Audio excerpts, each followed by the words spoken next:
Alhamdulillah, Alhamdulillahi nahmaduhu wa nasta'inuhu wa nastaghfiruhu wa nu'minu bihi wa natawakkalu alaihi wa na'udzu billahi min sururi anfusina wa min sayyiati a'malina. May yahdihillahu fala mudilla lahu wa may yudlilhu fala hadiya lahu. Asyhadu an la ilaha illallah wa asyhadu anna Muhammadan abduhu wa rasuluh. Sallallahu alaihi wasallam tabaraka wa salama tasliman kasiran kasira amma ba'd. Bismillahirrahmanirrahim. Wa man ahsanu qawlan mimman da'a ila Allah wa amila salihan wa qala innani minal muslimin.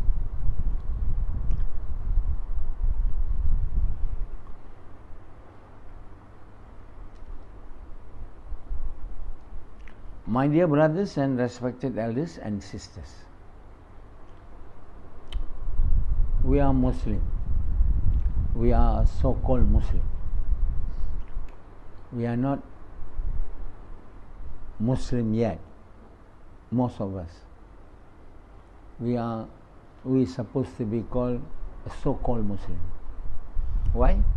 Because we are only probably a believer who has Iman, but not the Iman that has reached to the level which Allah is pleased, and more than that. Or we are only the person who have entered Islam, who have recited the great kalima, La ilaha illallah Muhammad Rasulullah, and yet the great kalima has not entered into our heart. So either we are a person who have entered Islam or a person who have Iman, which has not reached to the level, minimum, at least to the level which Allah is pleased. So we are called a so-called Muslim or a believer, but not the true Muslim. The true Muslim is the one who submit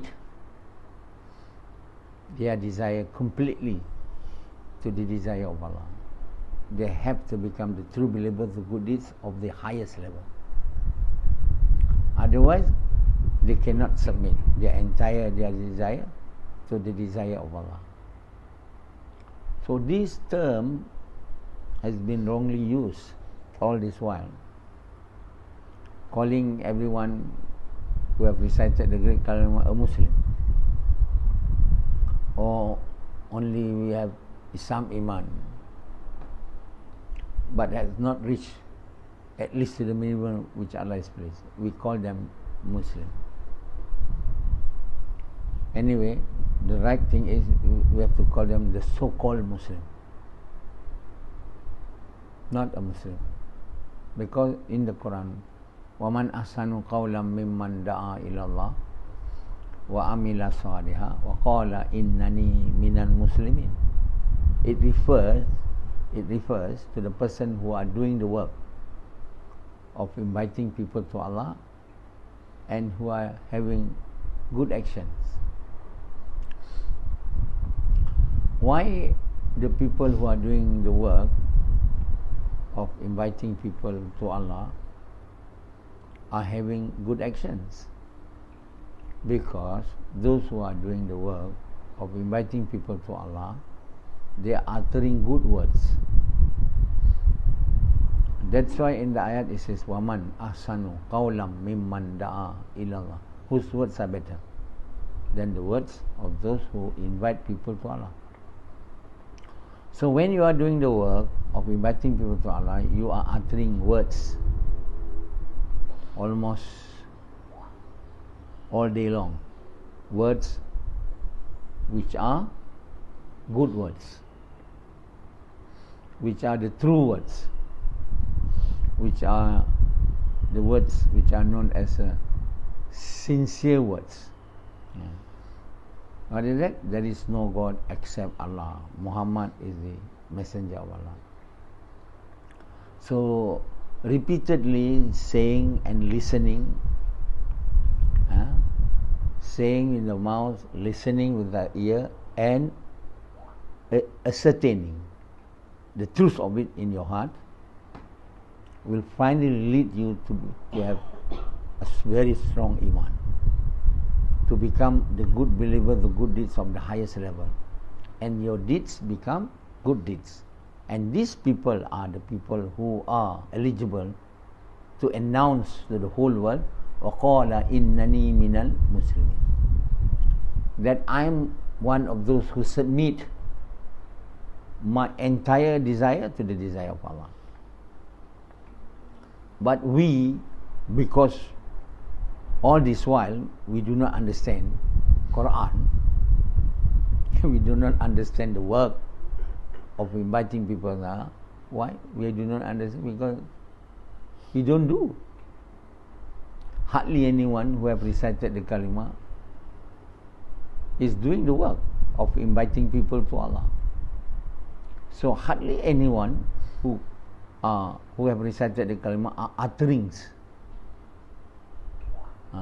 frequently, repetitively the great kalima or the good words, hearing repetitively, the great kalima, and ascertaining that it is truth in their hearts repetitively. So they can never become the true believer, the good deeds of the highest level. But they still call themselves, because it is in the Quran, وَقَالَ إِنَّنِي مِنَ الْمُسْلِمِينَ. So we are Muslim. So we have association of Muslim students, of Muslim Association of Brunei, which university,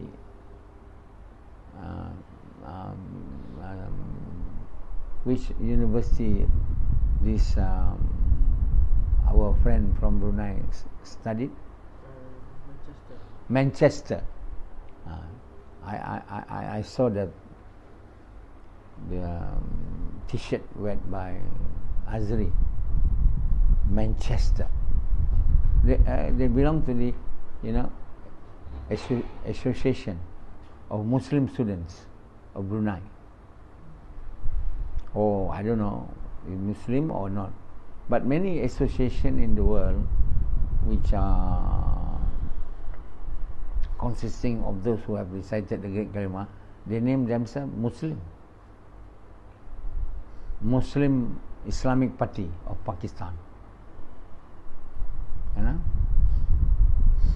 Islamic Republic of Pakistan. And many people are using the words Muslim, referring to those who have recited the great kalima, or who have iman which has not reached to the level which Allah is pleased. And this is wrong, because in the Quran, Muslims are not those who have recited the great kalima and those who have iman not to the level which Allah is pleased. So all these wrong words used have to be corrected. By whom? By me, those who knows what is the truth. To call ourselves a Muslim is not true. We are not yet a Muslim. In order to become a Muslim, we cannot just recite the great kalima. We must do the work that fulfill the right of reciting the great kalima. And that work is the work which Allah has mentioned, to call people to Allah, or also known as the work of inviting people to good, forbidding people from evils. There are numerous verses in the Quran, which has mentioned this work. It goes unnoticed, by the entire so-called Muslim population in the whole world. It goes unnoticed. There are numerous verses in the Quran which has mentioned this work, but goes unnoticed. For somehow or other, even in Sahih Bukhari and Sahih Muslim, they call it Sahih, there's not even one hadith which are mentioning about the work. In other words, the Prophet ﷺ has never mentioned. That's why it's not recorded and narrated. About the work of inviting people to Allah or inviting people to good, forbidding none. Sahih Muslim and Bukhari. It is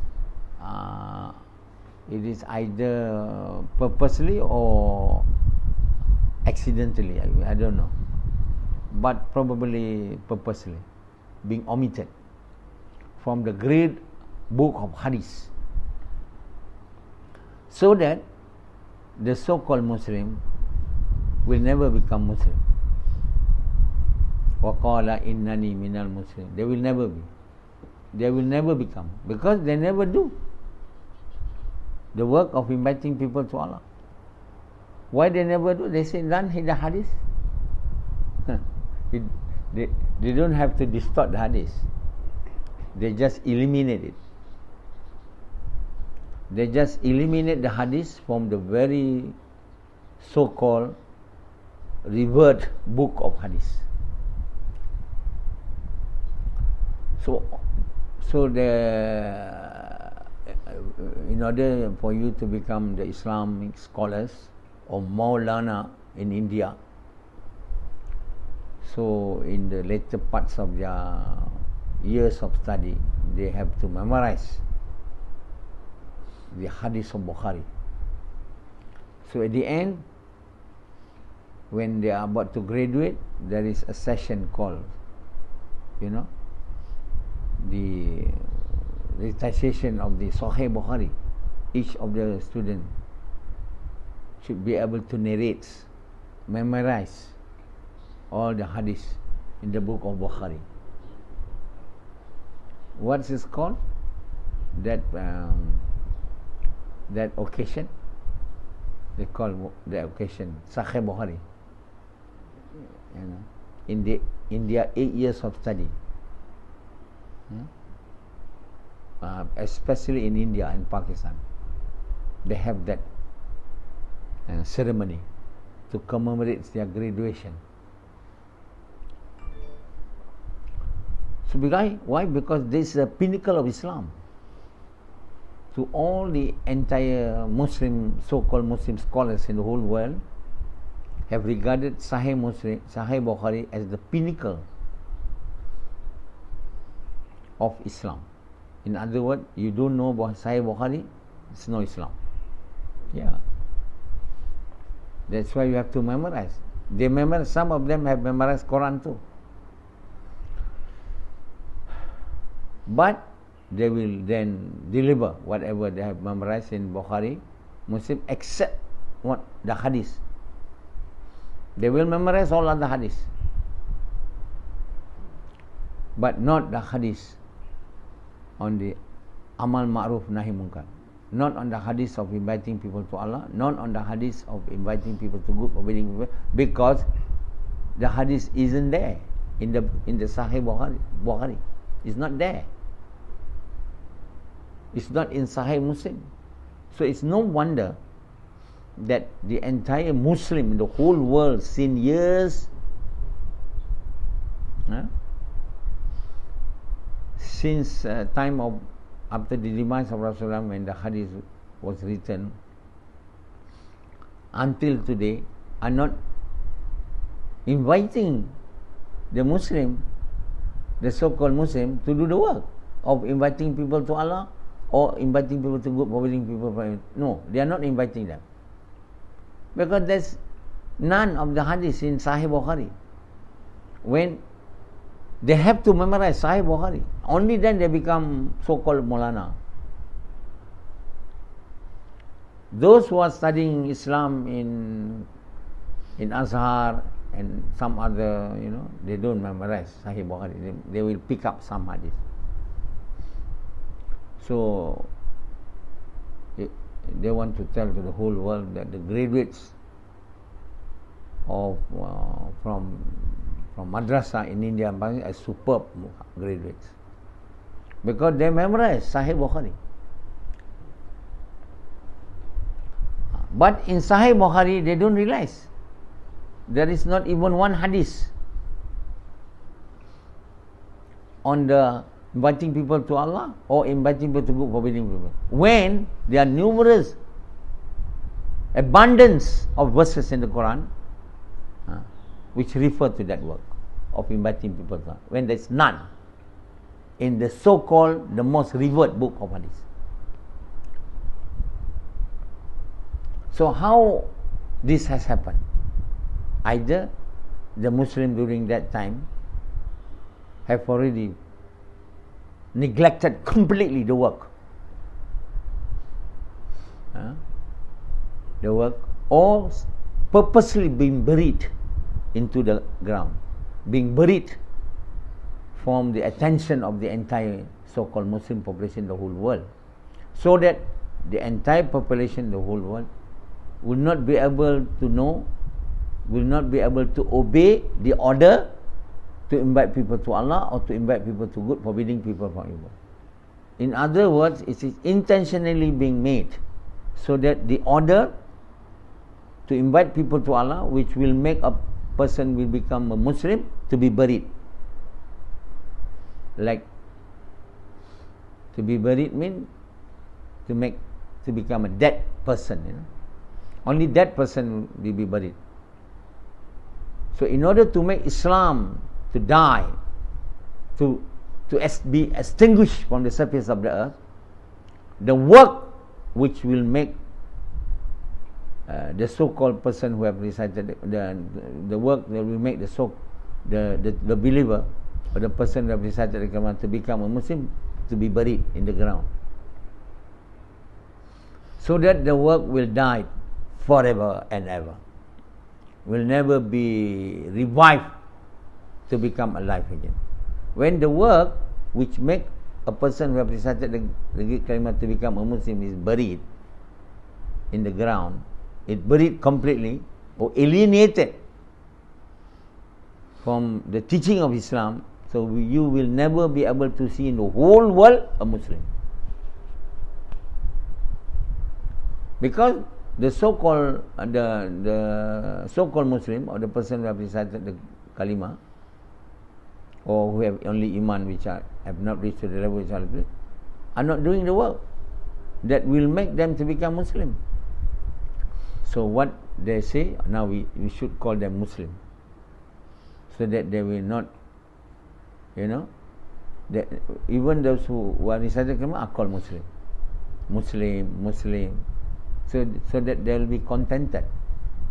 We are already Muslim, or we are already believer when we recited the Kalimah. We don't need to do any work. We don't need to need any work in order to become a believer, when in the Quran you need to do the work. So the so-called Muslim, or the one who recited the Kalimah or who have little Iman, can never become a Muslim, because they don't do the work that will make him a Muslim. وَمَنْ أَحْسَنُ قَوْلًا مِمَّنْ دَعَا إِلَى اللَّهِ وَعَمِلَ صَالِحًا وَقَالَ إِنَّنِي مِنَ الْمُسْلِمِينَ. You can only call yourself Muslim after you have done the work that enable you to acquire the level of Iman, that will make you to become the true believer with the highest degree, highest level. Then only you have a good deeds. Then only you can declare yourself a Muslim. So the whole so-called Muslim, the people who have recited the Quran have been deceived all over since the time after the demise of Allah. Been deceived they've been deceived to have regarded themselves as Muslim when they don't do the work. So they are happily call themselves, we are Muslim. They don't understand Quran. The Quran say you cannot call yourself Muslim unless you are true believers with good deeds of the highest level. And in order to do that, you must do the work that make you to utter in your mouth, hear with your ear, and ascertain its truth in your hearts repeatedly. And that will only happen when you do the work of inviting people to Allah as your main work, as your principal work. And if you don't do that work, then you will never be able to attain the iman, and you will never be able to attain the good deeds, and you will never be able to call yourself waqala innani minal muslimin. So now we are not a Muslim yet when we don't do the work, and the whole world are not doing the work. So necessarily we cannot be called them Muslim. We can only call them the so-called Muslim, a believer, the one who recited the great kalima. And that's how, to destroy Islam is to destroy that sunnah. And to revive Islam is to revive that sunnah. Do you know that before? So it is hadith of Nabi Sallam. Whoever revive my sunnah at the time of whoever revive my sunnah at times when the ummats are far away from deen, for him there is a reward of 100 shuhada, a very great reward. Many people tend to believe any sunnah. No, not all sunnah, including having beard, will revive, will get the rewards of 100 shaheed. Oh, very easy. Especially the beard, you don't have to do anything, let it grow. You don't have to spend money, isn't it? You don't have to spend time, just let it grow. Then you have a big beard. A big beard, and you say, I've revived a sunnah that give me 100 shuhada. Oh, then not only beard, I have to shave my mustache. Having mustache and it's not sunnah, it's a juice. Rasulullah said the Jews, they keep the mustache and keep the beard. The Christian save the beard, save the mustache. Save the mustache, leave the beard. We save the mustache and leave the beard. But he is following Jews. Who have mustache and beard, they look like Jews. They want to look like Jews. Similarly, this also. They want to look like Jews. The one who doesn't have beard, no mustache, look like devils, Christians. That sunnah, they say. It's not that sunnah. It must be the sunnah that we revive Islam, because whoever revive my sunnah at the time my ummah is far away from deen, that means leaving that sunnah cause the ummah to be away from deen. Reviving the sunnah will make the ummah which are far away from deen to have deen. So it's not the sunnah of beard or any other small sunnah, but the great sunnah of the Prophet, the main sunnah, the first, the obligatory sunnah of the Prophet, not the sunnat mu'akkad or ghair mu'akkada sunnah.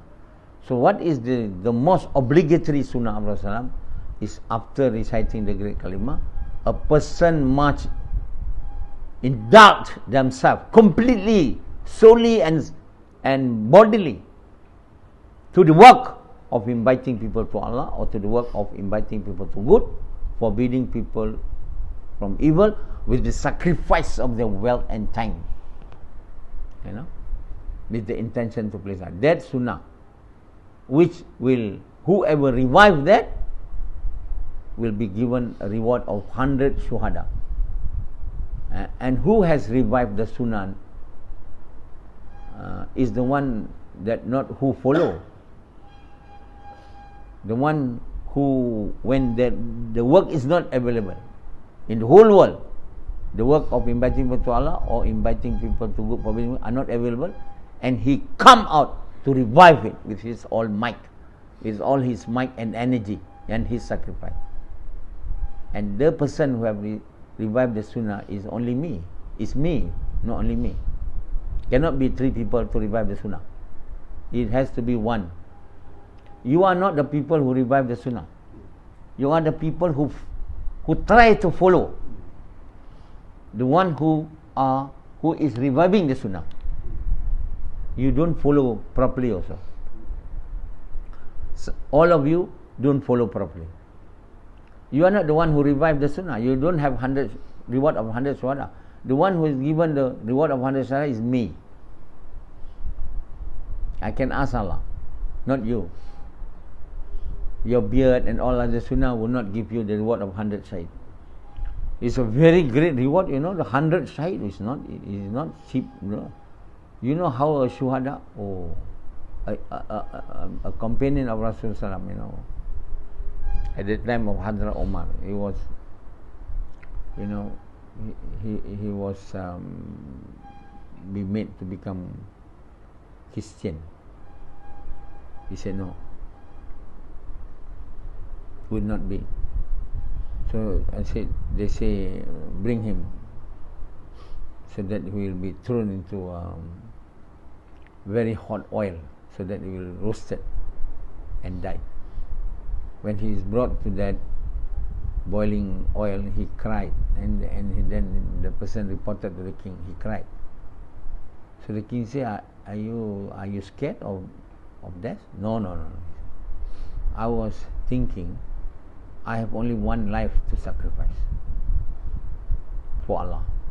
If only I have every hairs on my body alive, as much as the life, as many as this, of the hairs on my body, I will sacrifice each and every one of the hair of the life in the path of Allah. So the king says, no need to kill this one. This is a so unusual person. So the king kissed his neck, his head, forehead, and give him freedom. So these are the reward. He will, if he has every hair on his body, he will sacrifice in the past. I mean, he wants to become shuhada as many as his hairs. Rasulullah said, I live and die. I live, die, live and die, and live and die, and die. Become a shuhada many times. So there is no better, greater reward than shuhada. The shuhada in the battle of Badr, they were put in Jalan. They don't have to wait the day of reckoning to be able to live in paradise. They are already in paradise. They will bypass all the other pieces. So shuhada is a very great reward. It cannot be given to the person who just having beard. Having beard.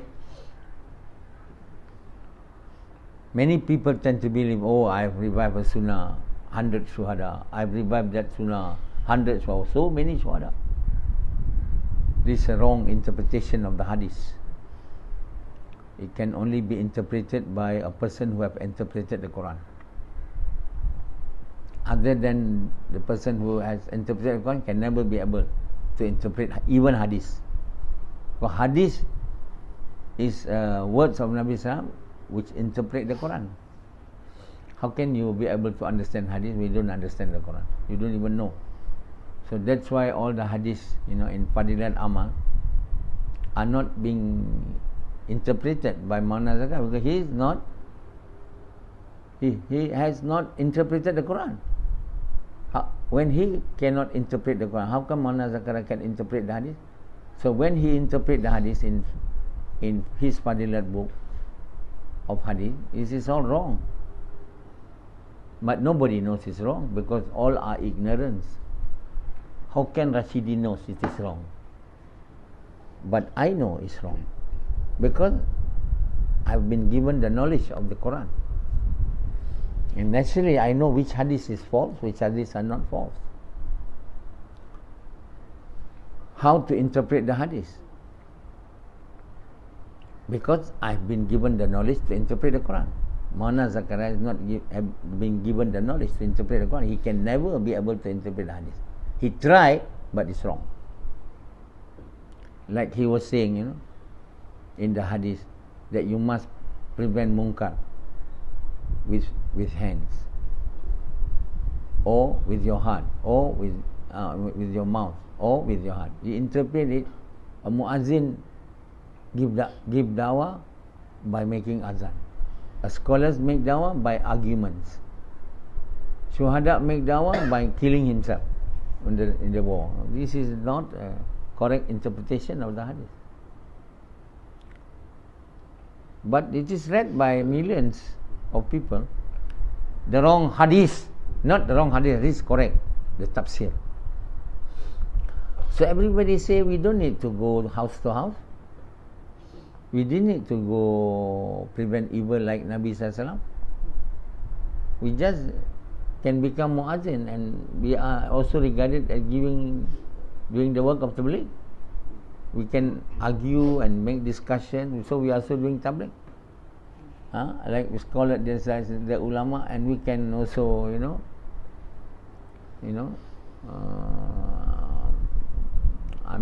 kill ourselves in the war. We also do tabligh as being interpreted by Maulana Zakaria. This is wrong, very wrong. The correct interpretation is to prevent evil with your hands. That means you invite the person to actions, to amal. That means you talk to him, then you are able to persuade them to do the action. That is by hand. The second, you invite them with words, but the person is not able to do the amal. He just here. Then you prevent the evil with your mouth. You neither can prevent them with your hand nor with your mouth, but the least Nabi say, if you are unable to do with your hands or with mouth, you do with your heart. Heart means to make dua for him. This is the correct interpretation. But it's not mentioned by Maulana Zakaria in that hadith. That means it is wrongly interpreted, and therefore the whole Muslim, the whole world, even after reading the Fadilat Tabligh, are not doing Tabligh as the way Muhammad SAW did. Some interpreted it to prevent evil with hand is with power. They change hand with power. So as long as we have power, we can prevent evil. If we don't have power, we cannot. So that is wrong interpretation of hadith. If the word hand is changed to power, that means very limited people can prevent evil with power. But if hands are interpreted with the action, the real action, the good action, then everyone can do. Prevent evil with their hands. They talk to him even to the extent that able to persuade him to do the good deeds. That means able to persuade him to pray immediately, or able to persuade him to do the work of Jalan from house to house immediately. And that you are preventing the evil with your hands. But if he refuses, then you have already prevented the evil with your mouth. If either of that are not available to you, you can't even prevent his evil with your hands, or invite them immediately to action, or you can't even talk to them. So what you need to do? The Rasulullah said you do with your heart. That means you do with your dua. And that is the lowest. When you do only with dua, you are not with your hands, not with only dua, making dua only. You will never be able to attain the true believer good deeds, either middle level or highest level. You can only become the true believer good deeds of the lower level. That is the interpretation. Maulana Zakaria did not give this type of interpretation in his book of hadith on Fadilat Tabligh. I've written a book, tafseer, on Fadilat Tabligh, the first book. Second book, Fadilat Salat. The third book, Fadilat Night Salat. The fifth book, Fadilat of reading Quran. The fifth book, the Fadilat of Sadaqah. The 6th book, and the fadilat of fasting. Then the 7th book, the fadilat on Hajj. Complete the 7 deeds which Muslim must do daily, except not daily. Daily is the first one, the second one, the third one, until night prayer, and zakat and charity daily. Once in a year, fasting. Once in a lifetime, Hajj. And that's what the Muslim have to do. When they do this, what I've mentioned in the book, then they will get Iman. They will become the true believers of good deeds. After that, they will become the lover of Allah.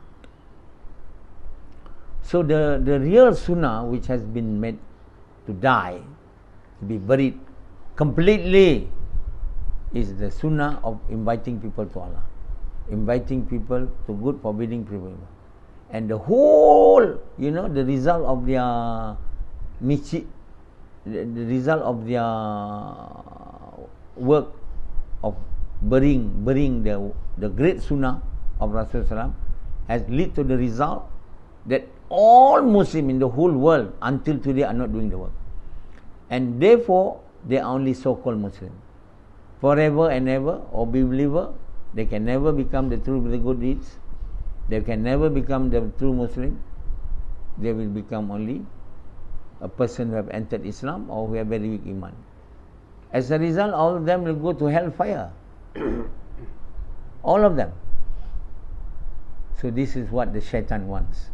And I have the firasat that the one who have made the hadith on the hadith on inviting people to Allah, or the hadith on inviting people to good, forbidding people to be buried in the from the buried and to be disappeared from the life of the whole so-called believers, from the believers, is the work of the Jewish scholars who have pretended to become Muslims.